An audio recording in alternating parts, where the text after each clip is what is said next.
Assalamu alaikum wa rahmatullahi wa barakatuh. Dear brothers and sisters, welcome back to Youth Challenges. For those of you that have just joined us, before the break we were discussing the current situation in the UK, in particular the ongoing civil unrest with the aggressive riots taking place outside the masajids and around our local communities. I have with me in the studio Mr. Kamran Yunus, who is offering a very insightful discussion into today's topic.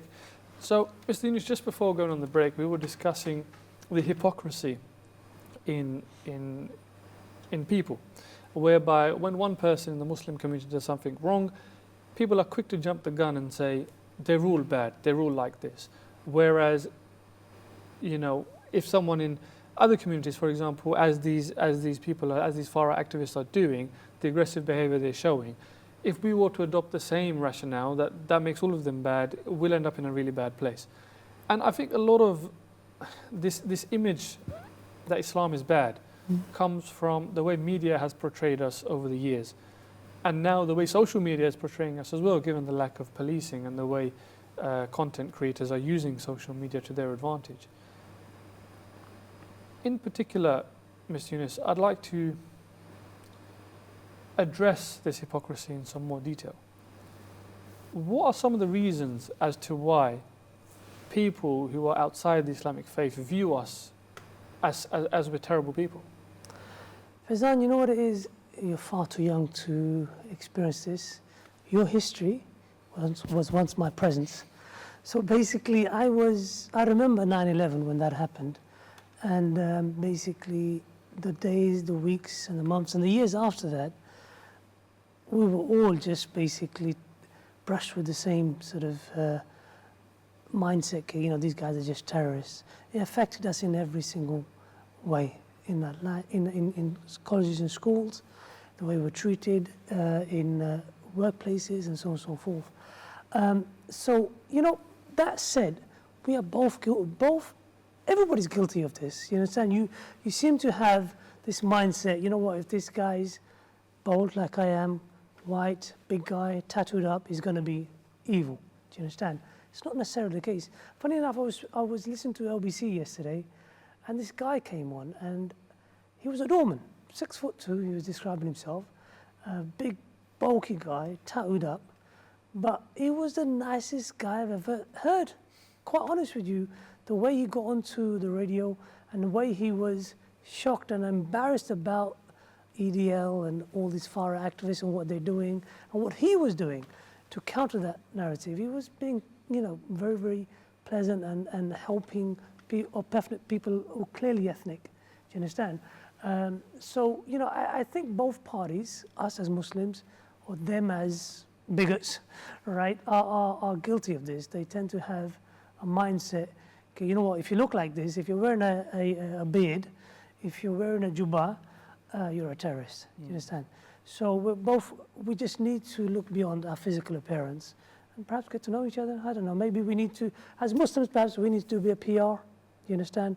Open some mosques, communities, bring these people in, get them to know us, our practices, and tell them that we are a religion of peace. Do you understand?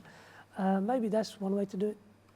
Definitely, and I think that last point there, to show them that we are a religion of peace, is very important. A lot of these agendas are derived from a lack of understanding, a lack of education. Precisely. And Islam in itself, the word Islam, the name of our religion, Islam, literally translates to peace and submission. Islam, without peace, there is no Islam. Peace goes to the core of our constitution. Every Muslim, throughout the Quran, there are countless references to how one should behave as a person. And it all comes back to peace, being a peaceful person, having a peaceful personality, being like a flower that radiates beautiful scent. That peace, this is what we are about, this is what Islam is about.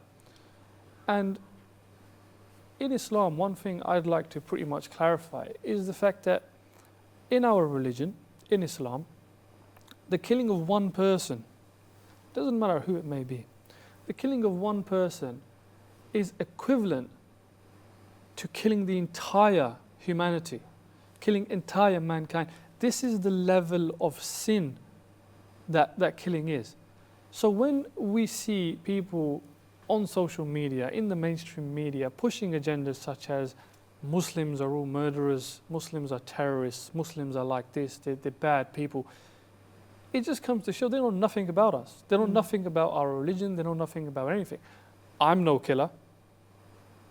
You're no killer. Our religion prohibits it. In fact, it's one of the biggest crimes, one of the biggest sins you can commit. And regardless of this fact, we are being portrayed as these bad people. So I think it just, sometimes I can't help but imagine, Mr. Yunus, that sometimes it's the lack of education or the lack of understanding of another religion. And sometimes it's just a very negative agenda and ignorance.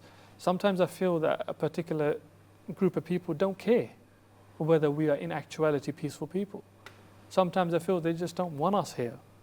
They don't want us in this country. Because if we look at this entire situation in the grand scheme of things, the perpetrator of this attack, of this dreadful attack, was a black, British-born Christian.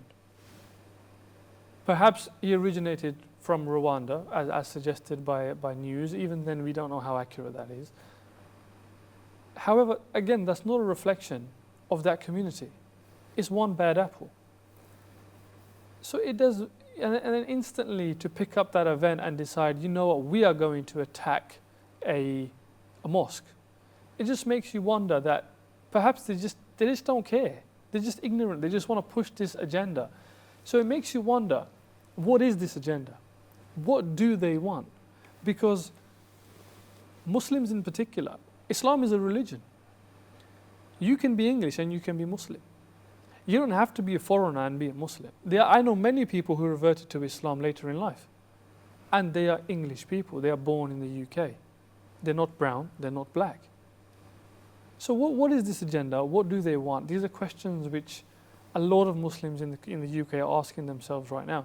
And I think a message which I personally would like to spread is the fact that when you make a cake, you put loads of ingredients in there. I'm no baker, but I know that there's egg and there's flour and there's a few other kind of ingredients that go in. Once you've made this cake, now I've got a cake. Now, if Mr. Yunus, I say to you, can you take out the egg from this cake? You can't take the egg out from this cake. It's made, it's integrated. And that is what the UK population is like at the moment. It's integrated. You have generations of migrants who have come over here, who have then had children, who have then mingled, and there is so much connection and so much interchange that what they are asking for, because you would have noticed on social media, outside these mosques, a lot of the chants you're hearing is, get them out, get them out, you don't belong here. Racist chants as such. So what do they want? How can you take egg out of a cake which has been made? You can't. In the same way, that's what the UK population is like, interlocked. You can't get rid of certain people. And it just comes to show that there is a severe lack of common sense amongst these individuals. And given the fact that a lot of these attacks are taking place during the day, it just makes me think as well, what do they do for a living? Sometimes I'm at work and I get pop-ups of news flashes, and I'll get a news flash at like 2 p.m. While I'm working hard, I'm getting news flashes at 2 p.m. saying the attack took place outside a particular community centre or outside a particular mosque. And it just makes you think, like, what are you doing with your lives? You've got nothing better to do. So, Mr. Yunus, if you could help me with this question, what is the agenda? What do they want? Do they want the Muslims out? Do they just not like us here? Do they want the foreigners out? Or what do they want? What do they want to achieve? Look, Faizi, you know what it is basically the educated people, they understand that's never going to happen. For example, if they took all the Muslims out, the NHS would collapse. Simple as that. And that's just one profession, essentially. And we Muslims are sort of deeply embedded in the society. We contribute to the society. The only thing I can basically say, Faizi, I think as a community, we need to do a lot of PR. I'll tell you a story, a very important story, and kind of a lot of messages from that particular story, right? I'll keep it brief. I've got a friend of mine. I lovingly call him Ibrahim Bhai. He's a lovely guy. And he's got a big house, mashallah. And he rents some rooms in his house just to help with the cost of living and things. And one day it was Eid. And basically in one of his room, he had he had an English couple living there, a young English couple who had never met a Muslim in their life. They were they were in London from the shires of England, okay? They had never met a Muslim. But anyhow, somehow, we let the property and they took up residence in his room. And it was Eid. So after doing the Eid prayer and so on and so forth, Ibrahim Bhai went home and he got a plate of food that his wife had prepared, some, you know, the chawal vagara, right? And he went and he gave it to the tenant and he received that. And you know what the net result of that was? The chap was so pleased by that gesture, he then started to read about Islam. Within 2 weeks, he called Ibrahim Bhai up and said, listen, Ibrahim, I want to do the Shahada. Oh, wow. Just from that gesture. Not just that, his girlfriend basically wanted to do the Shahada. Not just that, because they were boyfriend and girlfriend and they realized that they were living in sin, according to Islam, they then separated and said, we're going to get married, and we're going to move in together. So just that little gesture of being kind, being giving, and Ibrahim Bhai is clearly a Muslim. He wears a beard, he's very humble, the way he carries himself, the way he talks to people and everything. And that's the character we should look to foster. Do you understand? And I think that might help build some bridges with the community. So rather than seeing us as outsiders, as invaders, as terrorists, they might see us as pleasant people, as kind people, caring people. And maybe that will go a long way to prevent these far-right activists and somehow prevent their ideology from taking a stronghold in the wider community. That is a very beautiful story, I must admit. May Allah subhanahu wa ta'ala give him the ajr for that. That's amazing. So, like you said, Mr. Yunus, one thing I'd like to kind of push at this stage a lot is, a lot of the time, when there is an action, there is a reaction. And, you know, the Manchester airport incident took place, a particular group of people reacted. Southport incident has took place. No one has reacted thus far. Sunderland incident took place, no one has reacted. Today, Stoke-on-Trent incident took place, no one has reacted. And although this might go against a lot of people's personality, character, I think at this stage it's quite important that retaliation is avoided. As a community, we must see that this is causing an issue in the country in which we live, in our residence, in our homes. And at this stage, to adopt a peaceful approach is much better than anything else, and let the authorities deal with the issues that are taking place. And so far, it looks that the Muslim community is reacting in that way exactly. And if after seeing that, people still believe that we are bad people, honestly, it's just a case of, I can't even explain it on television. So what it is there were 2 incidents which I'd like to mention as well. I don't know where this took place. I believe it may have been in Southport, in around the time where the attack was taking place on the mosque. There was a young boy, perhaps teenager. He was walking home from work. And as he's walking, the road is blocked by a group of these activists. For him to get home, he's got to pass through that street, or then he's got to go a very long way around. He thought, okay, they're protesting, they're being loud, they're being aggressive, but perhaps he can walk through them. Possibly a very naive thought. As he tried to walk through them, someone has punched him in the face. And in the video, you can see very clearly, he gets punched in the face, instantly pulls a U-turn and walks away. He didn't hit back, he didn't do anything, he just walked away. That is very clear to me that this is a peaceful person from a peaceful religion. Secondly, an attack took place on which looked like an Uber driver.